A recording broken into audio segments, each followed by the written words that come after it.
안녕하세요. 잡학사전 진행의 김수연입니다. 오늘은 특집 방송으로 준비했습니다. 우리 삶과 가장 맞닿아 있는 곳, 일터의 변화를 들여다보는 시간입니다. 단순히 일하는 행위를 넘어 변화하는 노동시장의 흐름은 어디를 향하고 있을까요? 오늘 이 시간, 데이터와 경제라는 두 가지 시선으로 우리 일자리의 현재와 미래를 정교하게 짚어보겠습니다. 네, 먼저 첫 번째, 데이터로 본 일터 잡이슈 시간입니다. 통계와 데이터를 통해 요즘 노동시장에서 나타나는 변화를 살펴보는 시간인데요. 오늘도 숫자가 말해주는 생생한 현장의 목소리를 함께 짚어보겠습니다.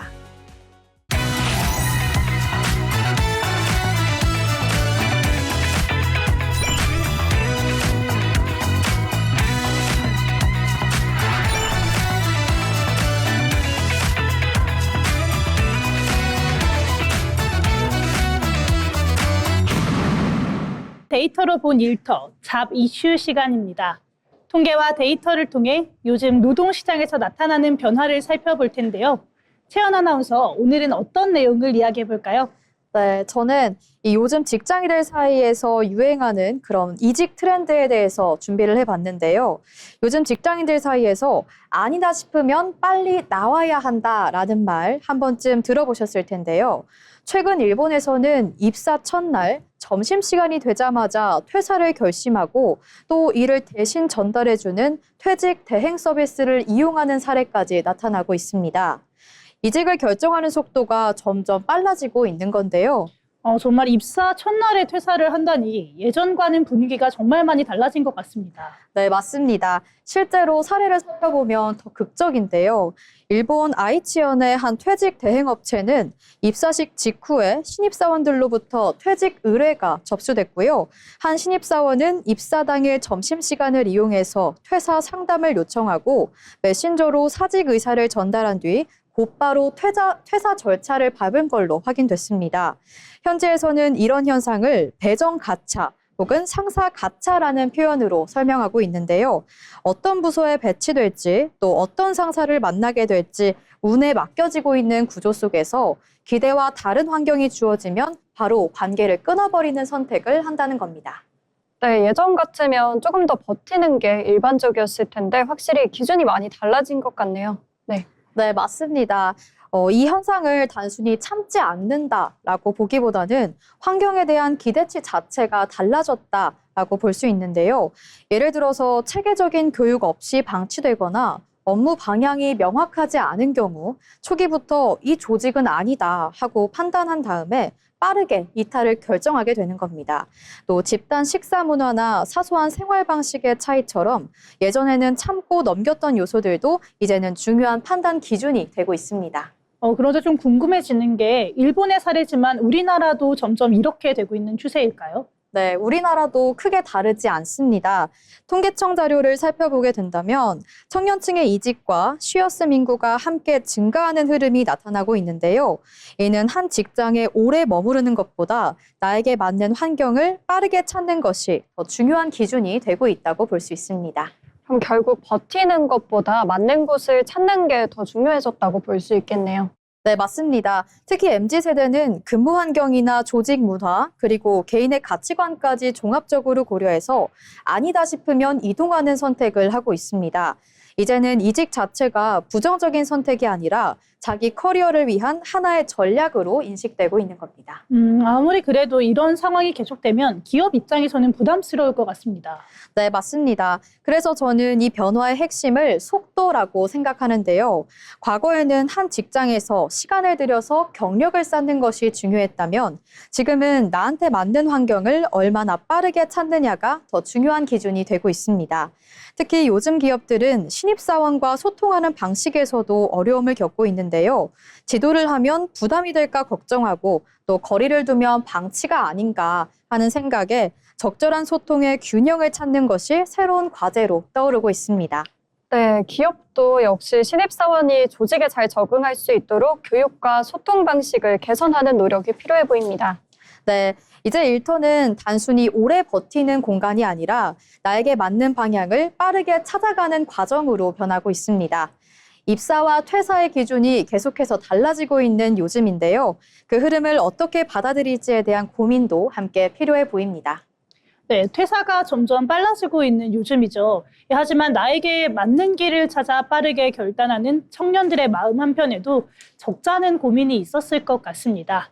이렇게 서로의 다름을 좀 더 이해하고 조금 더 따뜻한 시선으로 이 일터의 변화를 받아들일 수 있어야 할 것 같습니다. 네, 그럼 다음으로 가은 아나운서와는 어떤 이야기 한번 나눠볼까요? 네, 요즘 산업 전반에서 가장 빠르게 확산되고 있는 변화 중에 하나가 바로 인공지능, 이 AI 기술인데요. 과거에는 사람이 직접 수행하던 업무를 이제는 AI가 대신 처리해주는 사례가 빠르게 늘어나고 있습니다. 예를 들어 고객 상담이나 번역, 또 문서 작성과 데이터 분석까지 AI가 수행하는 영역이 확대되고 있는데요. 이처럼 인공지능 기술이 노동시장에 직접적인 영향을 미치면서 일자리 구조에도 변화가 나타나고 있습니다. 오늘은 AI가 어떤 일자리를 변화시키고 있는지, 그리고 앞으로 노동시장이 어떤 방향으로 움직일지 이야기 나눠보겠습니다. 맞습니다. 요즘에 보면 AI가 글도 쓰고 또 영상도 만들잖아요. 이 보다 보니까 사람이 할 일이 줄어드는 게 아닌가 이런 생각도 좀 들 것 같더라고요. 네, 맞아요. 저도 그런 생각이 들었는데요. 진짜로 일자리가 줄어들고 있긴 한 건지, 진짜 줄어들고 있다면 얼만큼 줄어들고 있는지 궁금합니다. 네, 실제로 세계경제포럼 보고서를 보면 AI가 노동시장에 미치는 영향이 상당히 큰 것으로 나타나고 있는데요. 향후 5년 동안 약 9천만 개 이상의 일자리가 사라질 수 있지만 동시에 1억 개가 넘는 새로운 일자리가 만들어질 것으로 분석됐는데요. 또 전체 직무의 약 23%가 변화할 것으로 전망되면서 단순히 줄어드는 게 아니라 구조 자체가 바뀌는 흐름이 나타나고 있습니다. 이렇게 동시에 또 생겨나는 일자리도 있는 거군요. 그러면 생각보다는 일자리 감소보다는 일자리 이동에 가까운 느낌입니다. 맞아요. 사라지는 직업이 있는 만큼 또 새로 생기는 것도 있다는 게 그동안 생각과는 좀 다르다는 느낌이 드네요. 네, 맞습니다. AI로 인한 변화는 일자리의 감소보다는 이 재편에 가깝다고 볼 수 있겠는데요. 현재 AI 시대의 일자리는 크게 세 가지 유형으로 나눌 수 있습니다. 첫 번째는 자동화 위험 직무입니다. 반복적인 사무 업무나 또 단순 작업은 AI로 대체될 가능성이 높겠습니다. 두 번째는 협업형 직무입니다. AI를 활용해 업무 효율을 높이는 형태로 기획, 마케팅, 디자인 등 다양한 분야에서 나타나고 있습니다. 세 번째는 신생 직무입니다. AI 개발자, 데이터 분석과 프롬프트 엔지니어처럼 새롭게 등장한 직업군입니다. 이렇게 들어보니까 결국엔 AI를 잘 활용하는 사람이 더 유리해지는 구조다 이런 생각이 드는데요. 이제는 AI를 피하는 게 아니라 어떻게 쓰느냐가 더 중요한 것 같습니다. 네, 그게 중요한 포인트인데요. AI 시대에서는 단순 반복 업무보다는 창의성과 문제 해결 능력, 그리고 기술 활용 능력이 중요해지고 있는데요. 특히 AI를 도구로 활용할 수 있는 역량이 앞으로의 경쟁력을 좌우할 가능성이 큽니다. 다만 기술을 활용할 수 있는 사람과 그렇지 않은 사람 사이에서 격차가 벌어질 수 있다는 점도 함께 고려해야겠습니다. 네, 정말 이 기술을 얼마나 갖췄느냐가 앞으로 경쟁력을 좌우하는 요인이 될 것 같은데요. 그래서 더 빨리 배우고 또 빨리 일하는 게 중요해지는 것 같습니다. 네, 맞습니다. AI 확산은 단순한 기술 변화가 아니라 노동시장 구조 자체를 바꾸는 흐름이라고 볼 수 있겠는데요. 이렇게 앞으로는 하나의 직업에 머무르기보다 기술을 기반으로 다양한 역할을 수행하는 방향으로 일하는 방식이 변화할 가능성이 높아 보입니다. 네, 인공지능이 발달하면서 우리의 일자리가 점점 줄어드는 게 아닐까 이런 걱정이 정말 많았는데요. 하지만 사라지는 일자리 수만큼 새로운 기회도 크게 열린다고 하니까 괜히 마음이 좀 가벼워지는 것 같습니다. 이 기계가 결코 대신할 수 없는 나만의 무기가 무엇인지 한 번 더 고민해 보시면 좋을 것 같습니다. 지금까지 데이터로 본 일터 함께 이야기 나눠봤습니다.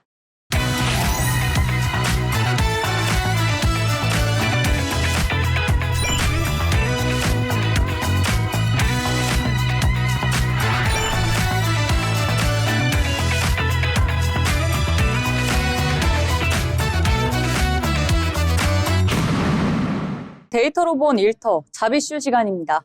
통계와 데이터를 통해 요즘 노동시장에서 나타나는 변화를 살펴보는 시간인데요. 요즘 취업을 준비하거나 이직을 고민할 때 가장 많이 듣게 되는 질문 중 하나죠. 연봉이 더 중요할까? 아니면 복지가 더 중요할까?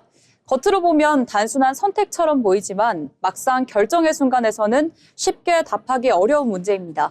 오늘 데이터로 본 일터에서는 연봉과 복지 이 두 가지를 놓고 현실적인 선택의 기준을 데이터와 함께 짚어보겠습니다. 이도아 아나운서 전해주시죠. 네, 요즘 채용 공고를 보면 연봉 못지않게 복지가 강조되는 경우가 많습니다. 유연근무제, 재택근무, 10대 지원, 자기개발비 등 복지 항목이 점점 다양해지고 있는데요. 실제로 한 취업 플랫폼 조사에 따르면 직장 선택 기준으로 연봉을 가장 중요하게 보는 비율이 여전히 높지만 워라밸과 복지를 선택한 비율도 빠르게 증가하고 있습니다. 그렇다면 지금 시대 우리는 무엇을 더 우선순위로 둬야 할까요? 먼저 각자의 입장을 들어보겠습니다. 다인 아나운서는 어떤 쪽인가요? 네, 저는 현실적으로 연봉이 가장 중요하다고 생각합니다. 결국 일은 생계를 위한 부분이 크고 특히 사회 초년생일수록 경제적인 기반을 빠르게 만드는 게 중요하다고 보거든요. 또 연봉이 높다는 건 그만큼 내 노동의 가치가 인정받는다는 의미이기도 하고요. 네, 저는 다인 아나운서와는 조금 다르게 생각하는데요. 요즘은 단순히 돈보다는 얼마나 지속 가능하게 일할 수 있느냐가 더 중요한 것 같습니다. 근무 환경이나 워라밸이 보장되지 않으면 결국 오래 다니기 어렵고 그게 오히려 더 큰 손해로 이어질 수 있다고 생각합니다. 네, 실제로 데이터를 보면 흥미로운 변화가 있습니다. 최근 조사에서는 직장인들이 이직을 고려하는 가장 큰 이유로 연봉과 함께 근무 환경과 워라밸이 상위권에 함께 나타나고 있는데요. 특히 MZ세대를 중심으로 복지와 삶의 질을 중요하게 보는 경향이 뚜렷해지고 있습니다. 이 부분은 어떻게 보실까요? 네, 맞습니다. 변화는 인정하지만 그래도 결국 선택의 순간에서는 연봉이 더 큰 영향을 준다고 생각합니다.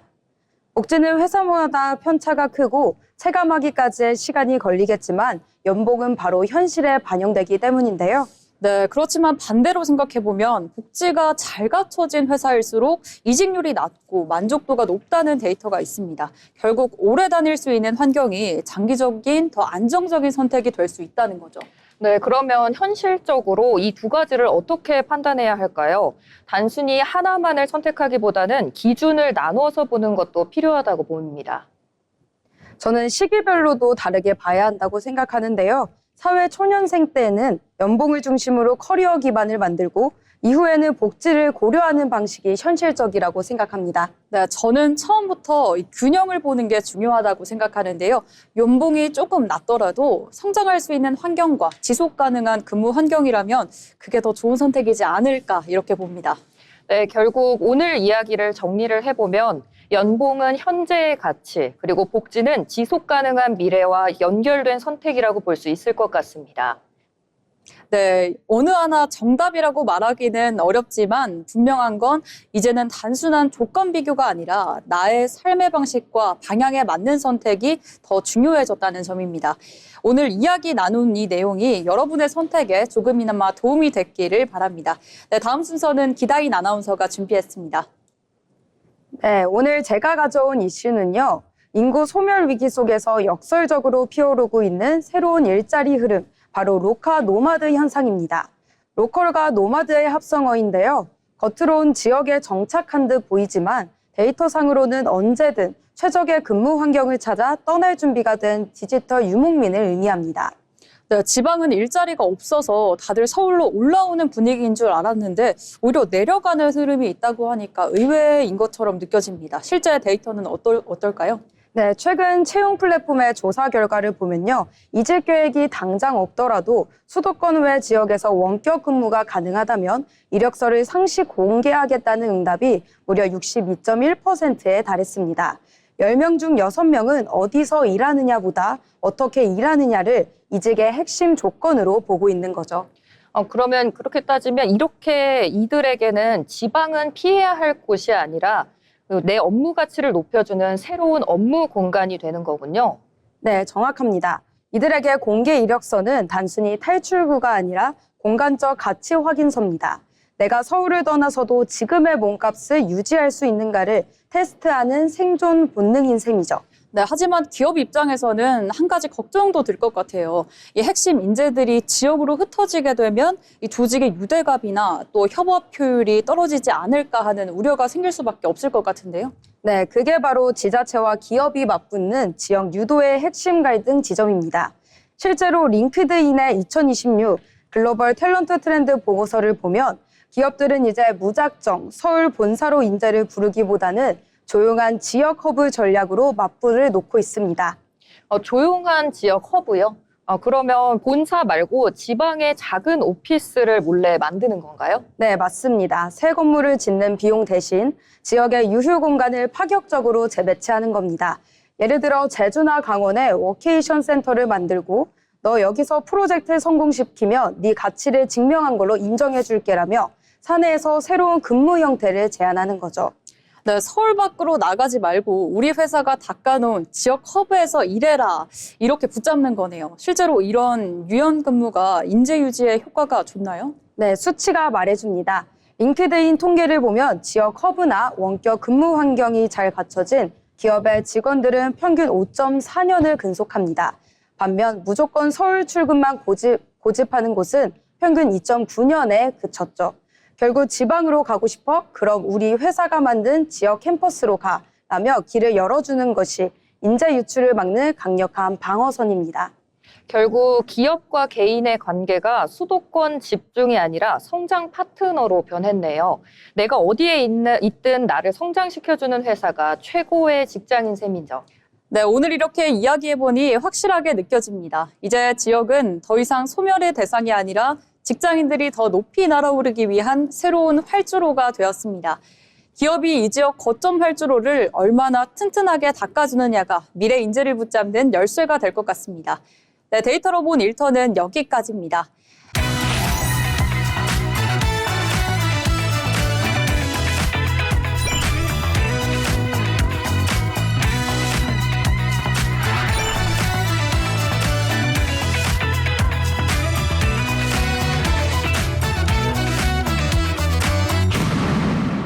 데이터로 본 일터도 함께 하시죠. 통계와 데이터를 통해서 요즘 노동시장에서 나타나는 변화를 함께 살펴보는 시간인데요.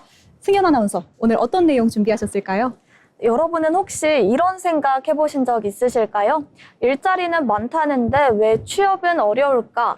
실제로 채용 공고는 늘고 있지만 정작 기업은 사람을 구하지 못하고 구직자는 원하는 일자리를 찾기 어렵다고 말합니다. 겉으로 보면 일자리 부족 문제처럼 보이지만 조금 더 들여다보면 전혀 다른 흐름이 나타나고 있는데요. 일은 있는데 사람은 없고 사람은 있는데 맞는 일이 없는 상황. 이처럼 수요와 공급이 엇갈리는 현상을 구인난이라고 합니다. 오늘은 통계청과 고용노동부 자료를 바탕으로 단순한 인력 부족을 넘어 왜 이런 미스매치가 발생하고 있는지 그 구조적인 원인을 짚어보도록 하겠습니다. 지금 우리가 마주한 일자리 시장은 또 과거와 어떻게 달라졌는지, 그리고 그 변화 속에서 기업과 구직자는 어떤 선택을 하고 있는지도 함께 살펴보도록 하겠습니다. 네, 근데 일할 사람을 못 구한다는 게 조금은 와닿지가 않습니다. 어떤 의미일까요, 구체적으로? 네, 맞습니다. 핵심은 조건의 불일치인데요. 기업은 경력과 즉시 투입 가능한 인력을 원하지만 구직자는 워라밸과 안정성을 더 중요하게 고려하고 있습니다. 이처럼 기업이 원하는 조건과 구직자가 기대하는 기준 사이 간극이 커지면서 채용이 쉽지 않은 상황이 이어지고 있습니다. 특히 어떤 분야에서 이런 현상이 두드러지고 있나요? 네, 제조업과 서비스업 그리고 중소기업에서 구인난이 더 크게 나타나고 있는데요. 근무 강도에 비해 임금이나 복지 수준이 낮은 경우에 지원 자체가 줄어드는 경향이 있기 때문입니다. 또 청년층의 경우 단순히 취업보다는 지속 가능한 일자리를 더 중요하게 보면서 지원을 신중하게 선택하는 모습 보이고 있습니다. 그런데 이런 흐름이 계속해서 진행이 된다면 기업 입장에서도 큰 부담으로 다가올 것 같은데요. 네, 그렇습니다. 인력 부족은 생산성 저하로도 이어질 수 있고요. 결국 기업 경쟁력에도 영향을 줄 수 있습니다. 이에 따라 최근에는 근무 환경 개선이나 복지 확대 등으로 인재 확보 전략을 바꾸려는 움직임도 함께 나타나고 있습니다. 결국 일자리의 양보다 질이 중요해지고 있다는 말씀이네요. 네, 맞습니다. 이제는 단순히 일자리를 늘리는 것을 넘어서 사람들이 선택할 수 있는 환경을 만드는 것이 더 중요해지고 있는데요.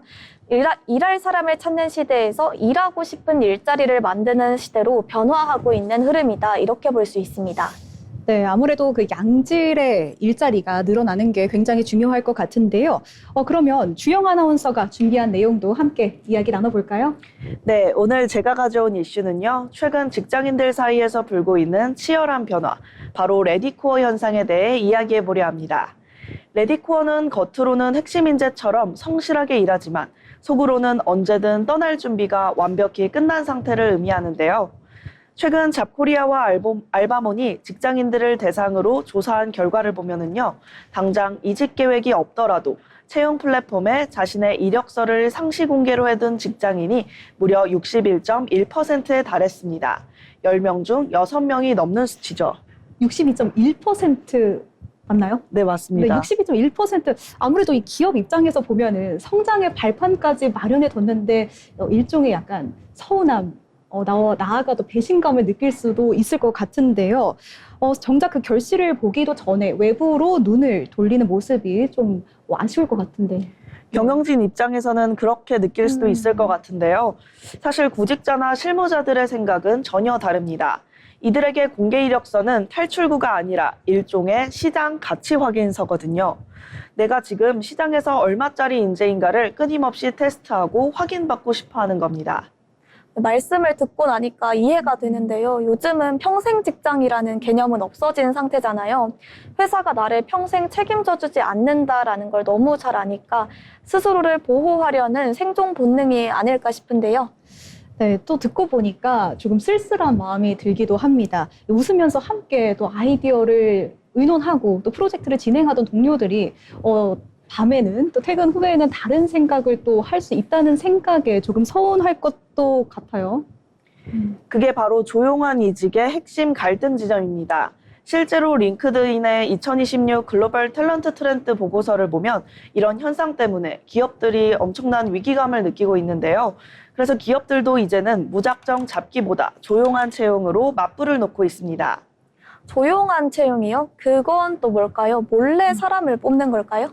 밖에서 사람을 뽑는 비용이 너무 많이 드니까 차라리 내부에 유능한 인재를 파격적으로 재배치하는 겁니다. 예를 들어 마케팅하던 분에게 너 AI 역량이 좋으니 아예 이쪽 팀장으로 가서 네 가치를 증명해봐라며 사내에서 새로운 커리어를 제안하는 거죠. 이미 많은 기업들이 이런 내부 인력 전환 배치를 선호하고 있습니다. 네, 그러니까 밖에서 찾지 말고 우리 회사 내부에서 있어줘. 우리가 그에 맞는 대우를 해줄게. 이렇게 이해가 되는데 그런데 여기 자료를 보니까 실제로 내부 이동이 있는 경우에 직원들이 훨씬 더 오래 다니네요. 맞습니다. 링크드인 통계를 보면 내부 이동이 활발한 기업의 직원들은 평균 5.4년 동안 회사를 다니는데요. 내부 이동 기회가 적은 곳들이 평균 2.9년을 다니는 것과 비교하면 그 차이가 꽤 큽니다. 결국 남의 회사 말고 우리 회사 안에서 다른 팀으로 이직의 길을 열어주는 게 조용한 이직을 막는 가장 강력한 방어선인 셈입니다. 이제 기업과 개인의 관계는 충성심이 아니라 철저한 성장 파트너 관계로 변화했습니다. 나를 성장시켜주지 못하는 회사는 언제든 떠난다는 개인과 떠나지 않게 끊임없이 새로운 기회를 던져줘야 하는 기업의 치열한 밀당 관계인 셈이죠. 네, 이야기를 듣다 보니 참 씁쓸하면서도 치열하다라는 생각이 드네요. 품속에 사직서를 품고 일하는 마음이 결코 가볍지는 않을 텐데 말이죠. 결국 우리가 원하는 건 단순히 높은 연봉이 아니라 내가 여기서 더 나은 사람이 될 수 있는가에 대한 확신인 것 같습니다. 네, 오늘 이야기를 해보니까 또 확실히 느껴집니다. 이 직장인들에게 회사는 더 이상 종착지가 아니라 내가 더 멀리 날아가기 위한 활주로 역할을 하고 있는 것 같은데요. 이 기업이 이 활주로를 얼마나 길고 또 튼튼하게 닦아주느냐가 인재를 붙잡는 열쇠가 될 것 같습니다. 서로의 가치를 인정하고 함께 성장하는 방법을 논의할 때가 아닌가 싶은데요. 네, 지금까지 데이터로 본 일터 김지영 아나운서 그리고 전승현 아나운서와 함께했습니다.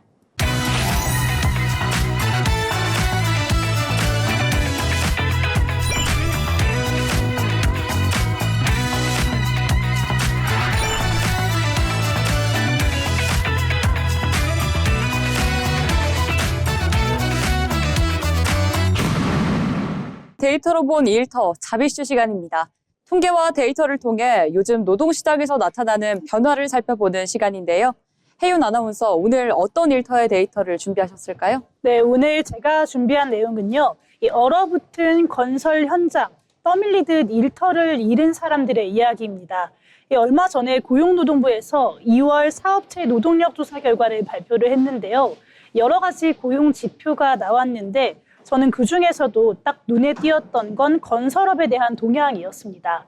이 통계를 보면 작년 같은 달과 비교해서 건설업 종사자가 무려 3만 2천 명이나 줄어들었다고 하는데요. 이 전 산업을 통틀어서 가장 크게 일자리가 감소를 했습니다. 네, 와, 3만 2천 명. 이렇게 숫자를만 들어도 그 규모가 상당한데요. 사실 봄이 되면 언 땅이 녹으면서 건설 현장도 보통 다시 활기를 띠잖아요. 그런데 유독 건설업에서 일자리가 이렇게 크게 줄어든 이유가 뭘까요? 네, 보통 해빙기가 되면 이 건설 현장의 망치 소리도 바빠지기 마련인데요. 하지만 최근 계속되는 경기 침체와 또 고금리 여파로 인해서 새롭게 첫 삽을 뜨는 건설 현장 자체가 많이 줄어든 상황입니다. 그런데 이 수치에서 정말 뼈아픈 부분은 일자리가 줄어든 폭보다 일자리를 잃어버린 방식에 있었습니다. 네, 일자리를 잃는 방식이라면 스스로 그만둔 것이 아니라 타의로 그만둔 분들이 많다는 것인가요? 네, 맞습니다. 이 데이터를 보면 본인의 의지가 아니라 이 해고라던가 계약 만료 같이 어쩔 수 없이 일터를 떠난 비자발적 이직자가 건설업에서 14,000명 늘어났다고 합니다. 이 역시 전체 산업 중에서 가장 압도적인 증가폭이었는데요. 이 건설 현장은 하루하루 땀 흘려서 일한 대가로 생계를 꾸려가는 일용직 노동자의 비율이 높습니다. 비자발적 이직이 늘었다는 건 매일 아침 인력 시장에 나가도 공을 치고 돌아서는 분들이 그만큼 많아졌다는 뜻으로 볼 수 있겠습니다. 네, 비자발적이라는 단어가 굉장히 차갑게 들리는 것 같습니다. 스스로 원해서 퇴직을 한 게 아니라 생계를 유지하던 그동안의 일터를 하루아침에 잃었다는 뜻이잖아요. 여기서 또 보면 남겨진 가족들의 그 막막함이 얼마나 클지 간문도 안 됩니다. 네, 맞습니다. 분명히 일할 의지도 있고 또 오랜 기술력도 있는데 이 현장 문이 닫히면서 어쩔 수 없이 발길을 돌려야 되는 이러한 분들의 한숨이 그대로 수치로 나타나는데요. 이 문제는 밀려난 분들이 다시 일자리를 구하는 것도 쉽지 않다는 점입니다. 이렇게 나가는 문은 계속해서 넓어지고 있는데 새로 들어갈 수 있는 채용의 문이 더 굳게 닫히고 있습니다. 네, 일자리를 잃은 것도 서러운데 다시 일할 기회조차 줄어들고 있다는 게 참 엎친 데 덮친 격이네요. 채용 시장은 얼마나 얼어붙었을까요? 네, 일자리를 잃는 사람이 이렇게 급증하고 있는 반면에 건설업의 신규 채용은 오히려 1만 명 가까이 감소한 것으로 나타났습니다. 이 나가는 사람은 넘쳐나는데 새로 일할 사람 자리가 줄어들다 보니까 이 현장에서 밀려난 노동자들이 다시 돌아갈 곳이 없는 이 악순환이 계속해서 이어지고 있는 건데요. 이 생계해온 노동자들이 많은 건설업의 특성을 생각하면 아주 심각한 경고등이 켜진 상황입니다. 네, 이렇게 듣고 보니까 건설업이라는 하나의 산업 위기뿐만 아니라 또 그 안에서도 묵묵히 땀 흘리던 가장들의 위기가 느껴지는 것 같습니다. 그리고 서민 경제에도 꽤 타격이 클 것 같아요. 네, 정확히 짚어주셨는데요. 사실 건설업 같은 경우 다른 산업에 비해서 일자리 창출 효과가 굉장히 큽니다. 동네 식당이나 자재 업체같이 이 지역 경제와 체감 경기에 미치는 영향이 정말 절대적인데요. 건설업 고용 한파가 길어지게 된다면 이 서민 경제 전반이 차갑게 얼어붙을 수밖에 없는 상황입니다. 특히나 통계 수치가 떨어졌다고 분석하는 데 그쳐서는 안 되는 이유인데요. 이 현장에서 일자리를 잃은 분들이 다른 곳에서 경제 활동을 또 이어나갈 수 있도록 실질적인 보호 대책이 필요한 시점입니다. 네, 화창한 봄날 뒤에 가려진 이 건설 노동자들의 시린 어깨를 우리 사회가 어떻게 따뜻하게 감싸 안아줄 수 있을지 깊은 고민이 필요해 보입니다. 네, 이어서 예빈 아나운서, 다음 주제는 무엇일까요? 네, 오늘 저는 여성 경제 활동에 대해 이야기를 나눠보려고 합니다. 요즘 주변을 보면 결혼이나 출산 이후에도 계속 일을 이어가는 여성분들이 늘어났는데요. 과거에는 특정 시점에서 일을 그만두는 경우가 대부분이었다면 이제는 커리어를 유지하거나 또 짧은 휴식 후에 다시 이어가는 흐름이 늘어나고 있습니다. 이처럼 여성들의 일하는 방식이 달라지면서 노동시장에도 큰 변화가 나타나고 있는데요. 자, 그럼 여기서 먼저 우리 두 아나운서의 이야기를 한번 들어보려고 합니다. 두 분은 결혼 이후에 혹은 출산 이후에 일을 이어가는 것에 대해서 어떻게 생각하시나요? 저는 우선 개인적으로 정말 가능하다면 일을 계속해서 이어나가고 싶다라는 생각이 있거든요. 예전에는 결혼이나 출산이 하나의 경력 단절 사유로 꼽혔다면 지금은 그저 삶의 과정 중에 하나로 여겨지는 그런 인식이 더 강해지고 있는 것 같습니다. 그래서 물론 현실적으로는 쉽지 않은 부분도 정말 많겠지만 그래도 일을 계속하면서 나의 역할이라든지 자존감 그리고 정체성을 유지하는 것이 중요하다고 생각합니다. 네, 저도 사실 비슷하게 생각하는데요. 특히 요즘 주변을 보면 육아하면서도 일 병행하시는 분들 많아졌잖아요. 그게 더 이상 특별한 선택이 아니라 하나의 삶의 방식처럼 느껴지기도 합니다. 다만 현실적으로는 일과 육아를 어떻게 균형 있게 가져갈지에 대한 그런 고민은 여전히 남아있는 것 같습니다. 네, 두 분 말씀처럼 정말 많은 여성분들이 계속해서 일을 하는 흐름이 이어지고 있는데요. 이제는 여기에서 일을 어떻게 지속할 것인가에 대한 더 중요한 고민이 나오고 있습니다. 그럼 이제 실제 데이터를 살펴보면서 더 깊게 이야기 나눠보겠습니다. 먼저 통계청 자료에 따르면 여성 경제활동 참여율은 2013년 50.3%에서 23년 55.6%까지 상승했습니다. 10년 사이에 약 5%포인트 증가한 건데요. 여기에서 또 여성 취업자 수는 약 184만 명 증가했고요. 반대로 경력 단절 여성은 80만 명 이상 감소했다고 합니다. 네, 제가 생각한 수치보다 훨씬 더 큰 변화처럼 느껴지는데요. 정말 이 경제활동 분위기 자체가 점점 바뀌고 있는 것 같습니다. 맞아요. 특히나 이 경력 단절이 정말 줄었다라는 부분이 굉장히 인상적인데요. 그렇다면 혹시 연령대별로도 차이가 있을까요? 그렇죠. 말씀하신 것처럼 이렇게 수치로 보면 더 확실한 변화가 느껴지는데요. 연령대별로도 눈에 띄는 변화가 있습니다. 특히 30대 여성에서 큰 변화가 나왔는데요.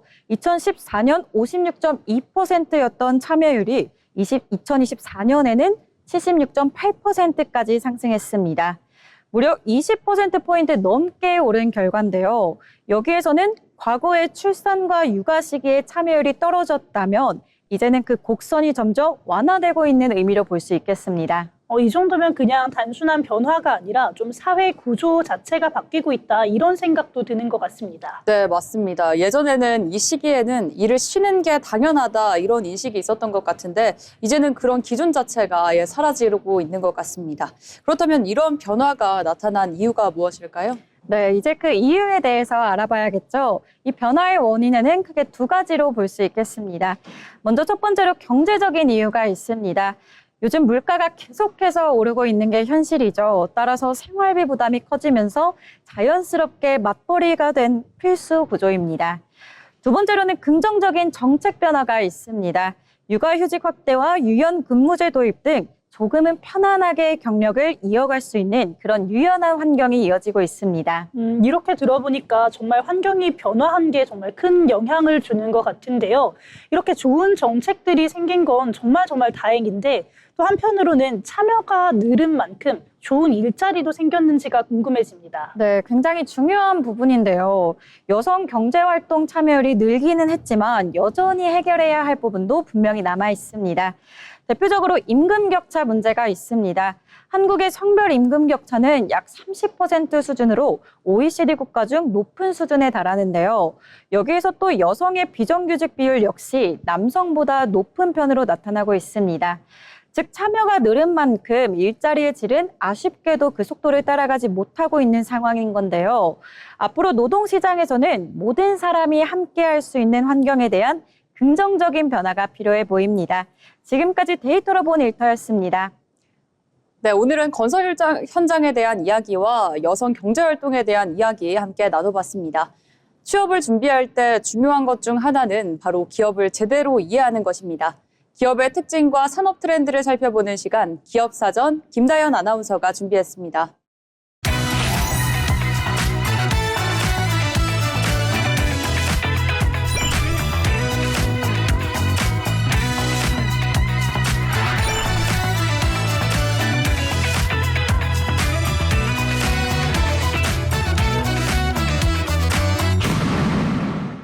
네, 다음으로는 경제로 보는 일터 시간인데요. 경제의 변화는 곧 일의 방식과 일자리의 모습에도 영향을 미치죠. 이번 시간에는 경제의 흐름을 통해 산업과 일터의 변화에 대해 알아보겠습니다. 함께 보고 오시죠. 네, 거대한 경제 흐름 속에서 우리의 일터를 조명하는 시간, 경제로 보는 일터입니다. 오늘은 생성형 AI가 화이트 칼라 일자리에 미치는 구체적이고도 파급 효과를 분석합니다. 골드만삭스는 AI가 전 세계 3억 개의 정규직 일자리에 영향을 미칠 것이며 특히 미국과 유럽 일터에서 수행되는 업무의 약 25%가 자동화될 것으로 전망했습니다. 타격의 중심은 사무직과 행정직 등 전통적인 화이트 칼라 직군입니다. 실제 기업들의 채용 동향에 수치적인 변화가 나타나고 있습니다. IBM은 인사와 재무 등 고객을 직접 대면하지 않는 백오피스 업무의 30%를 향후 5년 내 AI로 대체하겠다고 말했습니다. 이로 인해 약 7,800개의 일자리가 영향을 받으며 해당 부서의 신규 채용은 사실상 중단된 상태입니다. 방대한 데이터를 수집하고 분류하는 주니어급의 사무노동 수요가 가장 먼저 삭감되고 있습니다. 콘텐츠 기획 및 미디어 산업의 공정 역시 재편됐습니다. 과거 여러 명의 인력이 필요했던 영상 제작은 1인 체제로 압축되고 있습니다. 챗 GPT로 대본을 추출하고 AI 가상 캐릭터를 활용해 유튜브 쇼폼 영상을 대량 생산하는 시스템이 구축됐습니다. 최근에는 개인용 맥 미니 같은 소형 PC 환경에서도 오픈 클로즈 등의 AI 모델을 지속적으로 구동할 수 있는 환경이 마련되면서 단순 영상 편집자와 일러스트레이터의 외주 작업량이 시장에서 급감하는 추세입니다. IT와 이공계 전문 연구 인력의 채용 기준도 달라졌는데요. 마이크로소프트의 연구에 따르면 GitHub 코파일럿 등 AI 보조 도구를 사용한 개발자의 코딩 속도는 55% 향상됐습니다. 이에 따라 IT 기업들은 단수 코딩을 담당하는 신입 개발자 채용을 대폭 줄였습니다. 또한 계산 나노광학 분야의 복잡한 광학 시뮬레이션이나 스마트 보안 영역의 암호학 알고리즘 검증 과정에서도 AI가 기초 연산과 변수 분석을 직접 수행하면서 보조 연구원들의 실무 비중이 빠르게 축소되고 있습니다. 채용 시장의 핵심 평가 지표는 지식의 암기에서 프롬프트 엔지니어링과 검증 역량으로 이동했습니다. AI 모델에 정확한 데이터를 입력해 최적의 결과값을 도출하는 능력, 그리고 AI가 작성한 코드에 시스템적 오류나 보안 취약점을 찾아내 아키텍처를 재설계하는 역량이 필수적입니다. AI 툴 활용 능력이 곧 직무 생산성 및 개인의 연봉과 직결되는 구조가 자리 잡았습니다. 노동시장의 양극화는 수치로 가시화될 전망입니다. AI를 실무 도구로 도입해 1인당 생산성을 극대화한 인력과 단수 반목 업무에 머무는 인력 간의 임금 격차가 확대되고 있습니다. 화려한 자격증이나 과거의 지식에만 의존하는 전문직의 직업 안정성이 크게 하락했습니다. 단순 연산과 데이터 정리는 AI 영역으로 완전히 넘어갔습니다. 결국 앞으로의 인재는 AI가 처리한 데이터를 바탕으로 기업의 최종 전략을 기획하고 알고리즘의 기술적 허점과 윤리적 문제를 책임지는 종합적 판단 능력을 갖추어야 합니다. 일터의 생산성 혁명 속에서 각 직무의 근본적인 체질 개선이 필요한 시점입니다. 지금까지 경제로 보는 일터였습니다.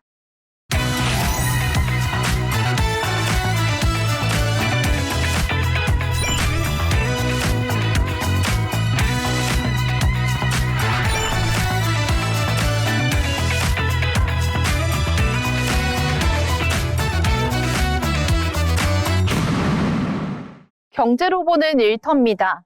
포렌식이란 단어가 정말 생소하죠?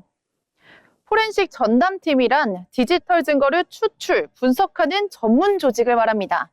최근에는 로펌, 국가기관, 지방기관 등에서 신습 대응을 위해 전담 부서를 신설하고 확대하는 흐름이 확인되면서 특히 법조계에서 유용하게 사용되고 있습니다. 그러면 K-디스커버리는 과연 무엇일까요? 한국형 증거 제시제도, 한국형 디스커버리는 소송 과정에서 한쪽 당사자가 보유한 증거를 상대방이 요구해 확보할 수 있는 증거 개시 제도인데요. 기존 당사자가 제출한 자료에만 의존하던 구조에서 서서나 이메일, 메신저, 내부 보고서 등 디지털 자료까지 소송 과정에서 드러나게 됩니다. 그동안 기술 탈취 분쟁에 국한된 포렌식 대응이 지식재산권 분쟁과 민사소송 전반으로 확장될 것이란 관측이 나오고 있습니다. 간단하게 말해서 K-디스커버리를 통해서 원고 쪽의 입증 책임 활동 부담을 완화시키는 거죠. 그러면 이 K-디스커버리가 왜 이렇게 이슈일까요? 디지털 증거의 진정성이 소송 결과를 가르는 사례가 늘면서 로펌 업계에서 디지털 포렌식 역량이 핵심 경쟁력으로 떠오르고 있기 때문인데요. 법조계에 따르면 국내의 상위 10개 로펌은 각각 디지털 포렌식 전담팀을 앞다퉈 꾸리면서 경찰, 검찰, 디지털 수사 출신 전문가와 소프트웨어 연구원, 외국 변호사 등을 경쟁적으로 영입하고 있습니다. 업계 최대 규모는 김앤장입니다. 김앤장의 리걸테크 팀은 무려 170명 규모로 업계 최대이고요. 태평양 BKL 디지털 포렌식 센터는 해킹 사건은 대응을 위한 데이터 로그 분석 역량을 앞세우고 있습니다. 더불어 화우 디지털 포렌식 센터는 변호사 27명에 포렌식 전문위원과 전문 리뷰어까지 갖춰 기업 내 데이터 거버넌스 자문에 특화했는데요. 이외 세종 포렌식 디스커버리 센터는 AI 생성물 등 디지털 산출물의 원본 검증 역량을 차별화 포인트로 내세웠고, 지평 디지털 포렌식 센터는 자체 구축한 법률 AI와 검색 증강 생성 시스템을 통해 방대한 데이터에서 핵심 증거를 빠르게 추출하는 역량을 강점으로 꼽고 있습니다. 여기서 독특한 점은 율촌 디스커버리 센터입니다. 오는 6월에 화이트 해커 영입을 예고하면서 기술 수출 대응에 공을 들이고 있습니다. 챗 GPT 등 생성형 AI 활용이 일상화되면서 포렌식의 무게감은 한층 더 무거워지고 있습니다. 한국형 디스커버리 제도 도입이 가시화한 데다가 생성형 인공지능 활용이 일반화하면서 기업과 로펌 모두 데이터 기반 분쟁 대응 체계를 재구성하고 있는데요. 인공지능 활용을 기술 그리고 로펌까지 스며드는 시간. 지금까지 경제의 흐름 속에서 일터를 살펴보는 시간, 경제로 보는 일터였습니다.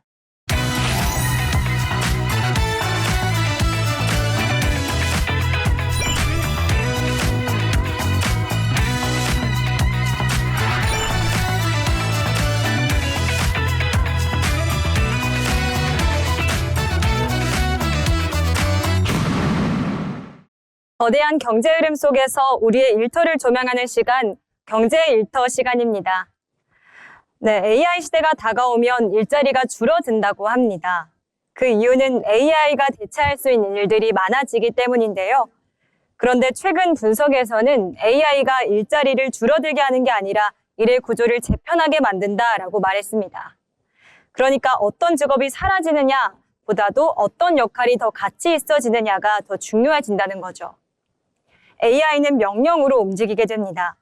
그렇기 때문에 반복하는 업무, 또 시간을 필요로 하는 업무보다도 더 이상 사람이 할 필요가 있는 업무가 더 중요해진다는 말이 되겠습니다.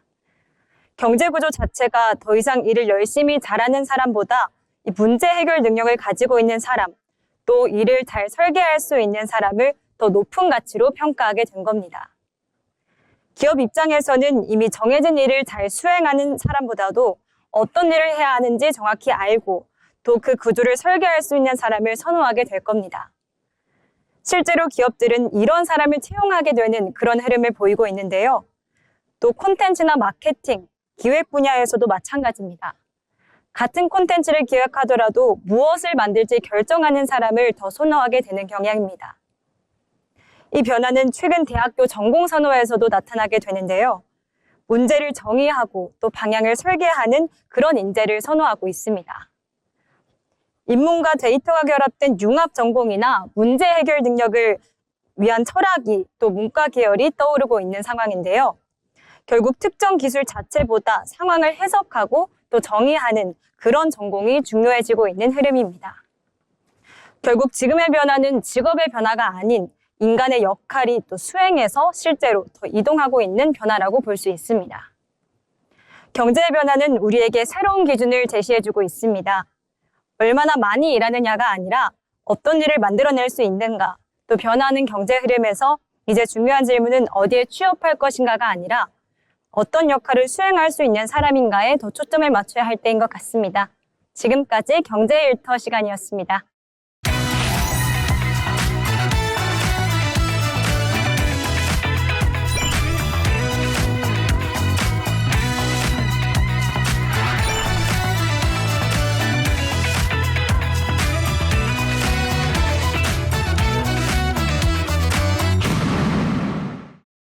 거대한 경제 흐름 속에서 우리의 일터를 조명하는 시간, 경제로 보는 일터입니다.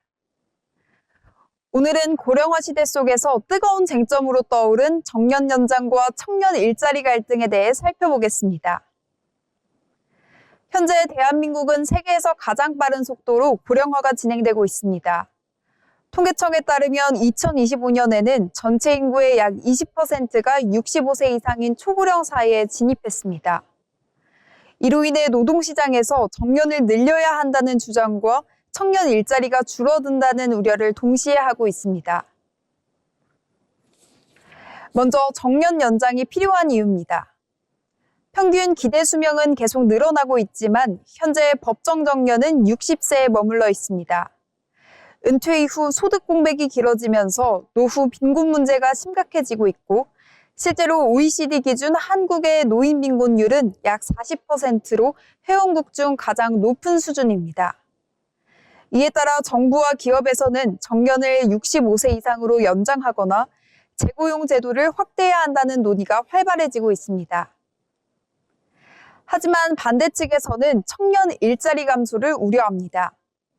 기업의 인건비 구조상 고령 근로자가 오래 남아있을수록 신규 채용 여력은 줄어들 수밖에 없습니다. 특히 공기업이나 대기업처럼 정원의 제한된 구조에서 정년 연장이 곧 채용 축소로 이어질 가능성이 있기 때문인데요. 실제로 일부 기업에서는 신입 채용 규모를 줄이거나 경력직 중심 채용으로 전환하는 흐름이 나타나고 있습니다. 그 결과 청년층의 취업 경쟁은 더욱 치열해지고 있습니다.